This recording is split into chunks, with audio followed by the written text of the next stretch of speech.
G'day Crustacean Nation, SirPrawnAlot here with another video. Today we're going to be selling some guppies. I'm going to show you how I catch them up and check, if they're males or females or whatever.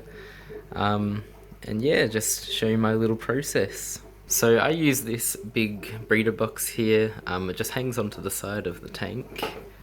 And I've got all the bits just sitting in it, ready to go. It uses an air pump to put the water into the tub and keep it flowing through while you sort out your fish. So it just hooks onto the side, so I'll go ahead and take off the lid.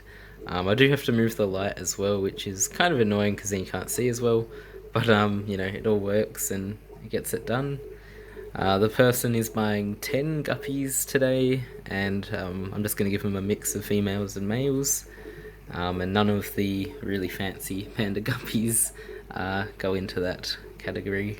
So this is usually my setup. Obviously I take all of these bits out and set it up properly. I'll just have that hang there, and I'll come in and scoop the fish out with the net. Get a good view here. I may drop some food in just so more come out and I can get a better pick. I try and give the best ones to the first people that sort of try and buy stuff, and as for the males, it's kind of obvious to tell which one's a male and which one's a female from the colours, but some of them aren't as vibrant, so it makes my life a bit easier choosing the best looking ones. Like I said, I'm not getting rid of the panda looking ones, just all the yellows and the females that are there. I'll go ahead and set this up properly, and yeah, I'll show you that. So I just connected it into the air pump that I use for this tank. A couple reasons why. One, I don't really need the air pump on while I'm doing this. It makes a bit of, makes it a bit harder. There's bubbles everywhere and you can't see as well. And also, it's a pretty decent air pump and it pumps the water out pretty well.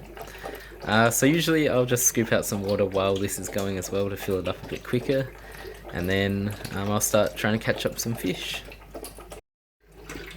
If you are interested in getting one of these yourself, this is the brand and the type that I got. So it's called a Breeding House Extra Large. As you can see, it comes with the dividers, so it's good for all sorts of different breeding or just catching fish and getting nice photos and stuff. It's just 2.5 litres. I'm sure you can get smaller ones and even probably bigger ones if you need. But yeah, that's just the one that I went ahead and got. So as I was saying before, a way to speed up this process is just coming in, getting a bit of water into your cup, and then pouring it on in. I just try and get enough water so the water starts flowing out this hole. So it is a pretty hefty chunk of water, like I said, 2.5 litres. So you just want to make sure that if you have a power head or something, or heaters up high, you're not going, below the water level with those. So yeah, I'll fill this on up and then we'll get to catching some guppies. So it is filled up now. Something quite funny actually happened when I was filling it up. I was using that cup and I managed to scoop up a bunch of them accidentally, and then I realised it's probably a good way to catch some without the net, without stressing them out too much. They actually swam into the cup and just sort of got in there. So there's probably, I want to say there's 12 or so in here, so I'm going to go ahead and take out the smallest ones and then see what we've got. It's hard to sort of tell what's in the container and what's out, but yeah, there's a few in there. If I come from here maybe. It's definitely worth getting one of these breeder boxes if you are, selling or breeding fish. So another really handy thing about these is, obviously it's easy to catch fish out. I went ahead and it took me maybe 10 seconds or 20 seconds to get all those really small ones out. But the other reason I really like it is you can leave it going and leave the fish in there for a little while. The person I'm selling to is coming in an hour and a half, so I can leave it in here and they'll do fine.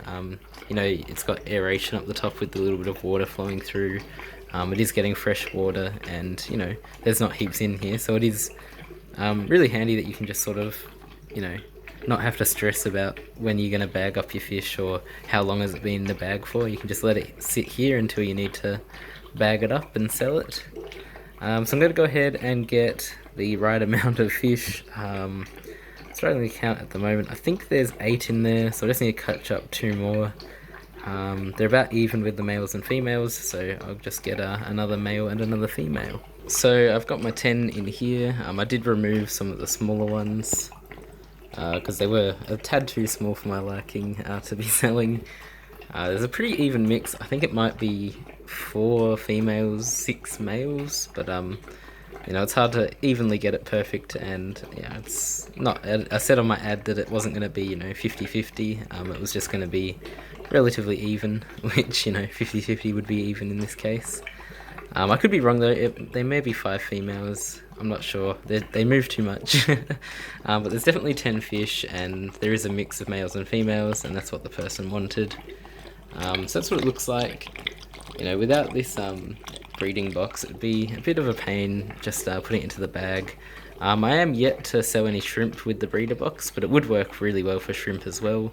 Nothing's really getting out of here anytime soon unless they're smaller than that little grate, and that grate is tiny. As I said as well, you can put the dividers in, so if I really wanted to do it, I could pop a divider in here. They do lock in and stuff, but this is just to show. I could put a divider in there and then put, you know, my females in here, my males in here, and actually work out what I have. But I'm not stressing it too much, it should be fine. So yeah, I'm just gonna bag them up and yeah, get onto it. The bag I'm using is a really fancy bag, and I bought it for like 20 cents. I got a few for 20 cents each, but they got this really nice rounded bottom, and I know you can you know, flip a bag upside down and all that to avoid things getting squished in the corner, but I do really like this just the rounded bottom. I don't know where to buy it though as like a wholesaler thing. I only know how to get it from a pet shop, so it is a bit of a pain not being able to, you know, get a decent stash of it a bit, you know, cheaper. So I am looking around, so if you do know where to get these, hopefully in Australia as well, that would be awesome. If you can drop a link, or not drop a link, but just tell me the website or something, that'd be awesome, because I really love them. They're really strong, and yeah, I haven't had any issues with them. When I bag these up, I've tried it once before, but you can sometimes, and it's pretty risky, pour this whole box of water into a bag with all the fish. But it is very risky, and I wouldn't really recommend it unless you have a nice little setup, or maybe someone helping you out. I had someone helping me out. All the fish got in, most of the water got in, but I did make a bit of a mess on the floor. So I recommend just taking your tank water out and then netting up these fish into the bag. It just, you know, makes it a bit easier, and it's a bit safer.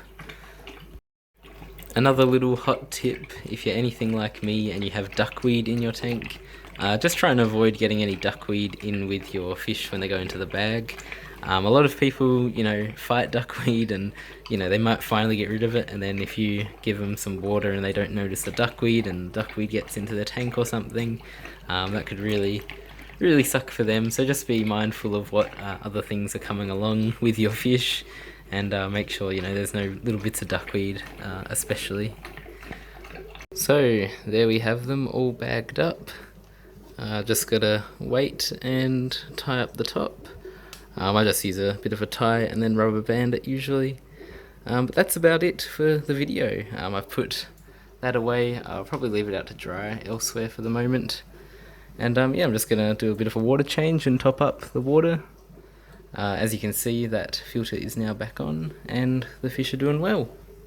So thanks for watching. I hope some of my tips help you out. If you are selling guppies, good luck out there. Hope you get some buyers, and yeah, thanks for watching.